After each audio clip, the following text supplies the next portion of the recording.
0% व्याजदराने शेतकऱ्यांना पैसे देण्याचा आमचा निर्धार आहे। नमस्कार, समय संघर्ष न्यूज मध्ये आपलं स्वागत आहे। ज्यांना कर्ज घेऊन उद्योगधंदा करायचा आहे त्यांना मोफत प्रशिक्षण आणि शेतकऱ्यांना 0% व्याजदराने म्हणजेच बिनव्याजी कर्ज देण्याचा मानस असल्याचे प्रभात सहकारी पतपेढीचे संस्थापक सच्चिदानंद नायकवाडी यांनी म्हटले आहे। राजस्थानचे राज्यपाल हरिभाऊ बागडे यांच्या हस्ते प्रभात सहकारी पतपेढीच्या इमारतीचे भूमिपूजन झाले। त्यावेळी प्रभात पतपेढीची वाटचाल आणि प्रगती याविषयी प्रस्तावित करत असताना त्यांनी हे उद्गार काढले आहे। यावेळी तुळजापूर मतदारसंघाचे आमदार राणा जगजितसिंह पाटील, जिल्हा उपनिबंधक सहकारी संस्था धाराशिव पांडुरंग साठे, विभागीय सहनिबंधक सहकारी संस्था लातूर प्रवीण फडणीस, सहकार मंत्रालयाचे सहसचिव संतोष पाटील, प्रभात पतपेढीचे सर्व संचालक व सभासद बहुसंख्येने हजर होते। तर पाहूया प्रभात पतपेढीचे संस्थापक सच्चिदानंद नायकवाडी यांनी पतपेढीची सांगितलेली वाटचाल आणि भविष्यात राबवायच्या योजना याविषयी त्यांनी केलेलं प्रस्तावित। तर अशा नवीन अपडेटसाठी चॅनलला सबस्क्राईब करायला विसरू नका। तर या संस्थेचं 2003 ला 1,42,000 रुपये फक्त शेअर कॅपिटल होतं आणि 250 सभासद होते। सर आज या संस्थेचे 4,000 सभासद आहेत। फक्त तालुका कार्यक्षेत्र आहे। साधारणतः आज 48 ते 50 कोटीच्या आसपास डिपॉझिट आहे। शेअर कॅपिटल जवळजवळ 4.5 कोटी पर्यंत आहे। धाराशिव मध्ये सर आपण 5,200 स्क्वेअर फुटाचा पुष्पक मंगल कार्यालयाच्या तिथं अगदी प्राईम लोकेशनला 5,200 स्क्वेअर फुटाचा स्वतःचा प्लॉट घेतलेला आहे आणि त्या ठिकाणी भव्य अशी इमारत आपण केलेली आहे। सर हे सगळं आम्ही खूप कष्टातून आणि खूप मेहनतीतून या गावच्या लोकांसाठी, आपल्या तालुक्यातल्या जनतेसाठी सुलभ व्हावं, अतिशय विकासाचं काम म्हणून ते केलेलं आहे। आणि मला सांगायला आनंद होतो की गावातल्या लोकांनी अतिशय साथ दिली, मोलाची साथ दिली। तालुक्यातल्या लोकांनी सुद्धा अतिशय खूप अशी मोलाची साथ दिली। मी तर सगळीकडे नोकरी करत फिरत होतो बाहेर, पण तरी सुद्धा माझ्या परस्पर आमचे सगळे संचालक मंडळ हे सगळं काम पाहत होतं आणि त्यांनी सुद्धा अतिशय इमाने इतभर या संस्थेला ऊर्जित अवस्था आणून दिलेली आहे। आणि मग धाराशिव सारख्या शहरामध्ये आपण जवळजवळ 5 ते 7 कोटी रुपयाची आपली प्रॉपर्टी झालेली आहे आणि आपलं स्वभांडवल स्वनिधी आपला जवळजवळ 8.5 कोटी रुपयाचा आहे। त्यामुळे आपल्या संस्थेला कुठल्याही प्रकारचा अतिशय पाया बळकट आणि मजबूत केलेला आमचा 1 रुपयाचा सुद्धा वायफळ खर्च कधी नसतो। त्यामुळे सातत्यानं आम्ही डिव्हिडंड देतो। पहिल्या वर्षापासून आपण डिव्हिडंड दिलेला आहे। आज 22 वर्ष झाली संस्थेला। फक्त 13 मध्ये आपल्याला जागा उपलब्ध होत नव्हती। आमचे बालू फंड जे मित्र आहेत त्यांना विनंती केल्यावर त्यांनी आपल्याला तो प्लॉट दिला। त्यांचं सुद्धा मी या ठिकाणी आवर्जून आभार मानेन। आणि आज आपले 13 सारख्या ठिकाणी आपला जो प्लॉट आहे त्या प्लॉट मध्ये काय होतं सर की आता आम्ही जो अनुभव आहे आमचा की कर्ज मागायला लोक येतात परंतु त्यांच्याकडे प्रोफेशनल असं स्किल नाही। त्यामुळे आपण जरी कर्ज दिलं, कुठलाही व्यवसाय करायचं जरी झालं तरी ते मग कुठेतरी पुढे अडचणीत येतात आणि त्याचा परिणाम असा होतो की संस्था अडचणीत येते। त्यामुळे माझा असा मानस आहे, असा विचार आहे, प्लॉट घेण्याचा तोच उद्देश आहे की ज्या युवकांना रोजगार करायचा आहे त्या युवकांना तिथं प्रशिक्षणाची सुद्धा सर आम्ही सोय करून देणार। त्याला जे काही व्यवसाय करायचा आहे त्याचा प्रशिक्षण देणारा जो माणूस असेल त्याला आम्ही तिथं बोलवू आणि मोफत त्याचं प्रशिक्षण देऊ।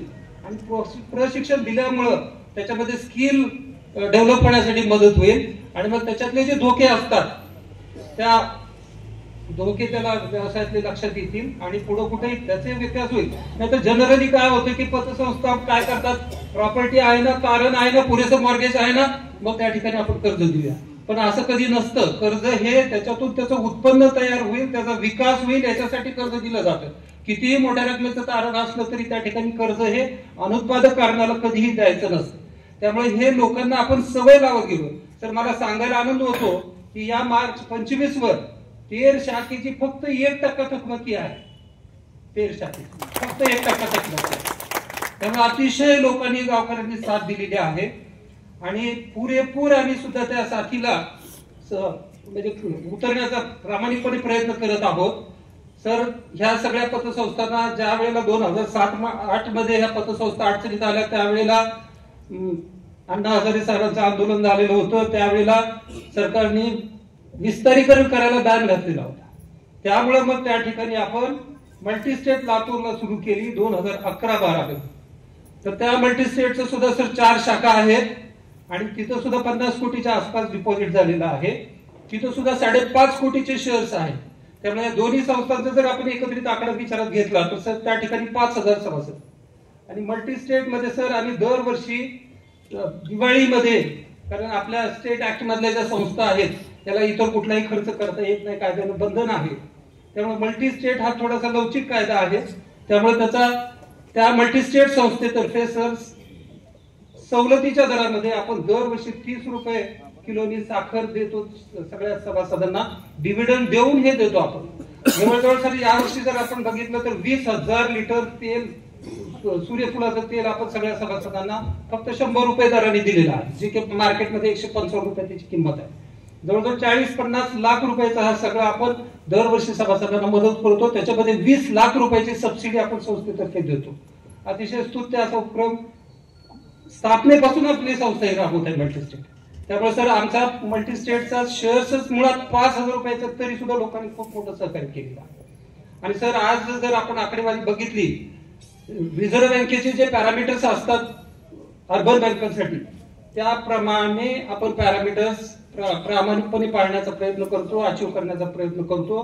कारण CRARचा जो पॅरामीटर आहे तो जवळजवळ 24-25% आहे, जो की 9% असायला पाहिजे. तो आम्ही 24-25% केला आहे. तर दरवर्षी ही संस्था नफ्यात आहे आणि प्रत्येक वर्षी या संस्थेने डिव्हिडंड दिलेला आहे. यावर्षी सुद्धा डिव्हिडंड 12% डिव्हिडंड आपण यावर्षी दिलेला आहे. मल्टीस्टेट तर्फे तर डिव्हिडंड देऊन सुद्धा आपण सबसिडाइज रेट मध्ये हे सगळं देतो.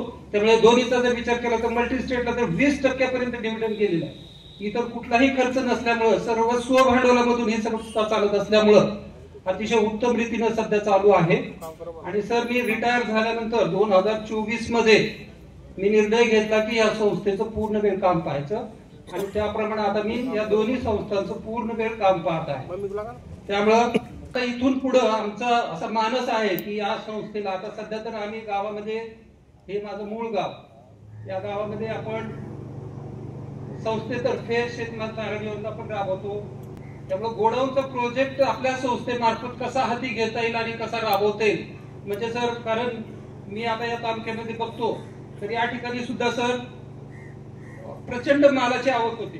इथले व्यापारी खूप मोठ्या प्रमाणात शेतमाल खरेदी विक्री करतात, धाराशिवपेक्षा जास्त आहे. त्यामुळे या लोकांची इथली रिक्वायरमेंट खूप मोठ्या प्रमाणात आहे.